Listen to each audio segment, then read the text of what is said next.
Hello, I just wanted to come on and do a fairly brief video, I hope, today about something that's come to my mind since I acquired two tarot decks recently, where what I'm going to be talking about became a rather interesting issue to think about. The two decks I'm going to be talking about today are my Ring Cycle Tarot by Allegra Prince, which uses the images by Arthur Rackham, which illustrate Wagner's four ring cycle operas, and also my Salvador Dali tarot, which I got recently and which I'm seriously fond of. This is a gorgeous deck, it really is. Oof. Now, the issue that came up here and that I want to think about is that the authors of these decks used somebody else's artwork to illustrate the cards. And I want to look at how that adds another dimension or dimensions to the ways that you can get information out of the cards, if you like. Allegra Prince obviously used Rackham's illustrations. She edited some of them, but most of them are details from the 64 images that he created to illustrate the ring cycle. Dali, as well as his own usually very sketchy painting that goes onto the cards in his tarot deck, has collaged bits of images from other sources, and some of them are, most of them I think, are details of what we might call old master paintings from roughly the 16th, 17th, 18th, 19th centuries. I'm going to look at the Dali first because these two decks actually make me think of these other dimensions in reading the cards in slightly different ways. And I'm just going to look at a few cards which struck me as interesting, where I've been able to identify Dali's source for the image that he uses in collaging his image, and just some thoughts as to what these source images make me think of. And straight off here in the Four of Swords,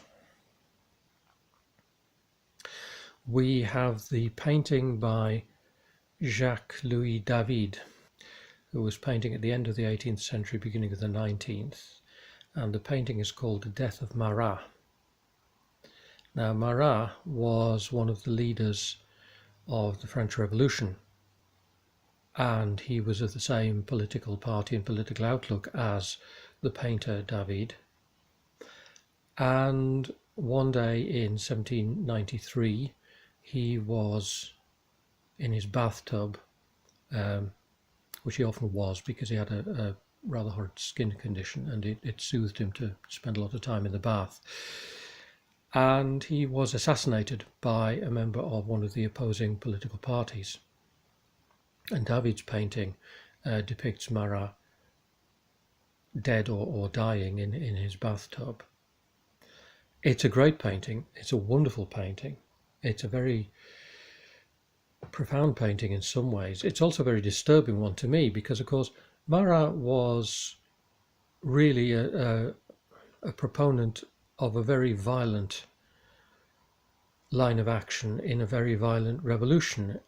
He is said to have been involved with the so-called September massacres in, I think, 1792, when basically a fair proportion of the prison population in Paris were simply slaughtered, and that spread to other cities. And the political force behind that was people feared, the revolutionaries feared a counter-revolution led by various political prisoners, and so they simply slaughtered everybody they could find in prison. And Marat may or may not have been one of the instigators of that. He was certainly a fan of it.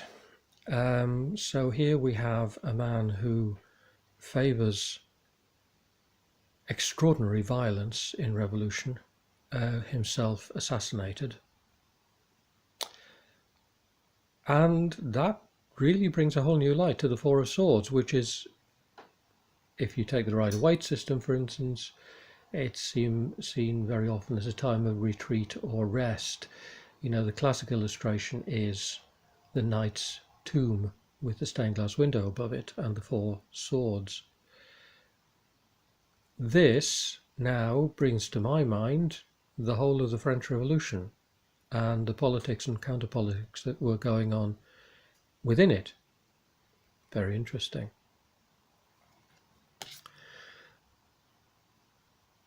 Here in the King of Cups, which is beautifully done, you know, you get your cup sign here and the king himself is in a cup, which is rather fun. The figure here, it's a portrait by El Greco, early 17th century, I think. Yeah, I think, of King Louis the Ninth of France. Let's have a closer look. Please focus. There we are. El Greco is one of my favourite painters. Extraordinary painter. In many ways, you know, the way he painted, it wouldn't be... He was about at least 200 years ahead of his time. At least. Maybe 3. Extraordinary painter. And here he is painting King Louis the Ninth of France, who is a saint in the Catholic Church. He's King Saint Louis the Ninth. And this is a sort of hagiographical portrait of this rather austere-looking figure. Actually, a lot of El Greco's figures are rather austere-looking, but this one particularly. And a very romantic painting before Romanticism was invented. I think very romantic painting. And here he is as the King of Cups. Rather interesting. Sorry, I bumped the camera there. The Ten of Swords, now forget who painted this, but the Ten of Swords is the assassination of Julius Caesar. And that's a fantastic image for the Ten of Swords. But there we are, it's illustrated with somebody else's painting of the death of Julius Caesar. By stabbing, on the Ides of March, all of that. And that sense not only of death, but also of betrayal, of conspiracy, of plotting going on behind the scenes. Perhaps also a sense that Caesar had famously, or at least according to folklore, ignored the warning, beware the Ides of March. He'd been blind to the fact that there were people around who didn't like him and who were wanting to remove him from power forcibly in this way. So again, new dimensions on the old interpretation of the Ten of Swords.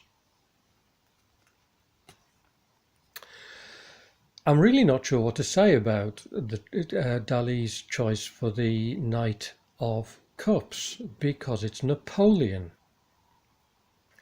If we're going to think of the Knight of Cups as that rather romantic figure, you know, the young person in love kind of thing, and on a mission of love and all of that, I don't really think that Napoleon was a very good choice. He's certainly a romantic figure, but not in the sense of romantic love. And this portrait is another one by David, and it's one of several paintings David did of Napoleon crossing the Alps on his way to a battle in northern Italy to, I think, recover some territory that he'd lost to the Austrians. And this is him sort of off to knock 7 bells out of the Austrians and recover. I think it was Genoa the battle was supposed to be at. Odd choice for the Knight of Cups. Very odd choice. I'm not actually sure, you know, if that gives any more interpretive depth to the Knight of Cups, because I think it's such a sort of off the map image to use for the Knight of Cups. But there you go.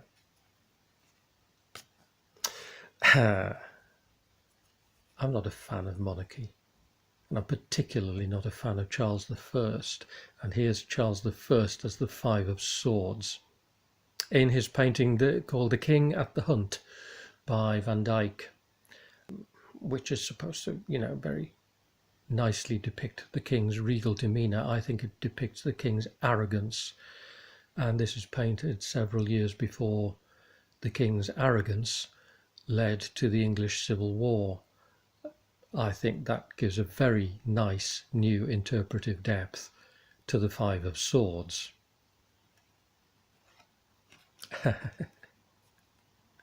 As well as portraying himself as the magician in the major arcana, Dali depicts himself here as the king of coins.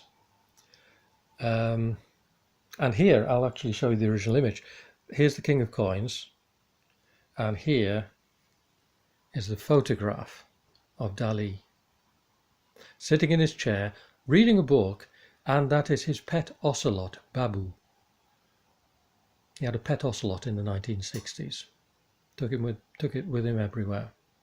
And of course you can see how he's made the image there, that he's replaced the book with the image of the pentacle or the coin. So there he is depicting himself as king of coins. Lends a rather nice egotistical note to it all, doesn't it? Sometimes he throws us a rather oddball, and when I was looking for this image online, I was searching for the myth of Perseus and Andromeda, and I was drawing a complete blank everywhere. But the clever thing is, this isn't Perseus and Andromeda, this is Ruggiero and Angelica from the 16th century poem or Vivaldi's opera Orlando Furioso. The idea is the same, that bloke on a flying horse here, Ruggiero in this case, is rescuing Angelica from a sea monster down here, just like in the story of Perseus and Andromeda. That's why I was misled by it. I'm not quite sure why he chose that image for the Three of Swords, except there are three main figures in it, Ruggiero, Angelica and the sea monster. I'm not quite sure which one of them is supposed to be in line for the heartbreak, except the sea monster in a very literal way. But again, it's an interesting image, and it could, in the right circumstances, lead to some new interpretive depth in the card. Moving on, Allegra Prince's Ring Cycle Tarot does a similar kind of thing, but in a rather different way for me, because of course these were intended to be illustrations to operas. So the illustration itself brings to mind the story, the music, the characters, and their mythic and legendary interpretation. Now, interestingly, in her book on the Ring Cycle Tarot, Allegra Prince actually acknowledges and interprets the cards according to, she uses the myths and so on. She doesn't use any of the standard interpretive schools such as Rider-Waite or Thoth or any of those. She actually takes the pictures and says, interpret the card in this particular way. See, it's very interesting here. Here, the Devil card is the ring itself of the story, the Ring of Power. It's on Brunhilde's finger here. And of course, the ring in the operas is a source of lust and greed. And so, whenever we think of the Devil as a sort of card about what you are bound to, your lower instincts that you're bound to somehow, this card names those things as lust and greed, the overriding aspects of the power of the ring, and lust in particular, not sexual lust, but lust for power. So that's again a new dimension to bring to the Devil card. The Welsung's suit in the Ring Cycle Tarot corresponds to the cups. in Rider-Waite-Smith. And this is a very, very interesting picture. This is the scene in Act 1 of the opera Die Walküre, where Siegmund here, fleeing from his enemies, arrives at a hut in the forest, exhausted, and is looked after by Sieglinde here, only later to find out that the hut is the home of his enemy Hunding, and that Sieglinde is his wife.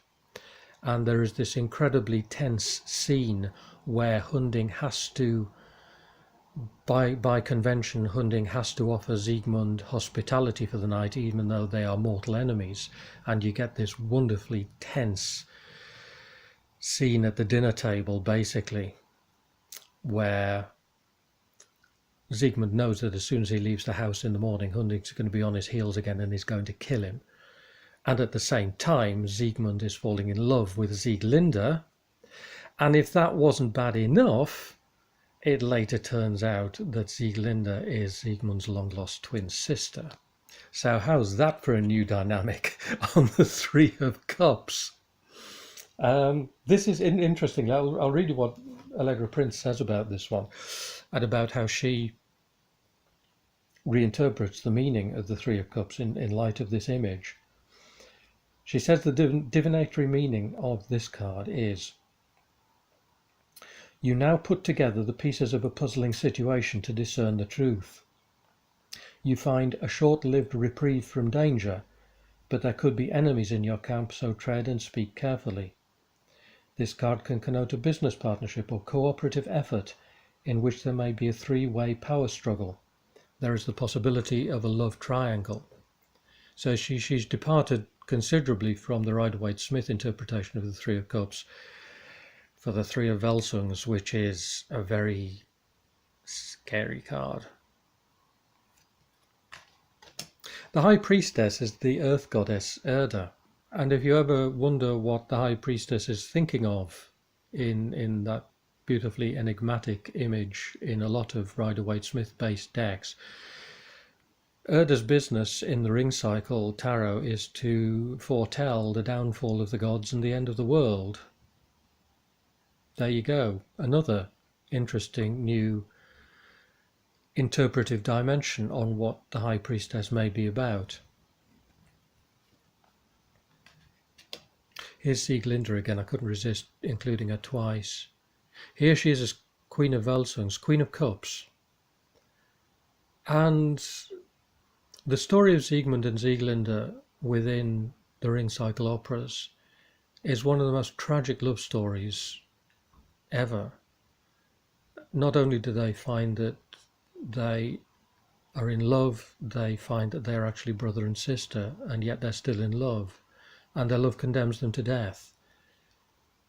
And, you know, within the space of one opera out of the four, they have met, fallen in love, and died tragically. Well, Sieglinde sort of dies off stage a bit later, but, you know, that's taken as what happens. And to put the Queen of Cups here as this essentially terribly tragic and sad figure is, again, a new interpretive dimension for me. And lastly, interestingly, the magician at near the beginning of the major arcana is the fire god Loga. And yes, he fits in quite nicely with some interpretations of the Marseille magician as a trickster figure, somebody who's maybe not quite to be trusted. And that's fine. But then again, there's a new dimension, because of course Loga is the one who at the end of Götterdämmerung, the fourth opera, although he doesn't appear on stage, he's called upon by Brunhilde to burn the gods, and he does. And yeah, that again is a very new dimension on the magician. So what we've got in looking at decks where somebody else's art has been used to produce the images is this other dimension. You can interpret cards by the book, by the written down meanings that the authors wanted.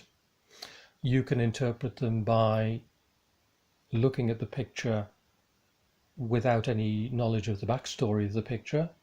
Or in these art decks that I've described, you can look at the backstory of the image, and that brings in these other stories, these other ways of looking at the pictures and the other ways of relating the pictures to each other. And that's really all I wanted to talk about today, this new dimension when you're using art decks. If you do some of the background research and look at the story behind the images, look at who created the images, look at what the images are about, and look at how the images have been interpreted and received as drawings, as paintings, as whatever, before they were ever turned into tarot cards. And that, for the past 2 or 3 months, ever since I got both of these decks, has been a really interesting way of using them and looking at them and interpreting them with this new dimension. Thanks for watching.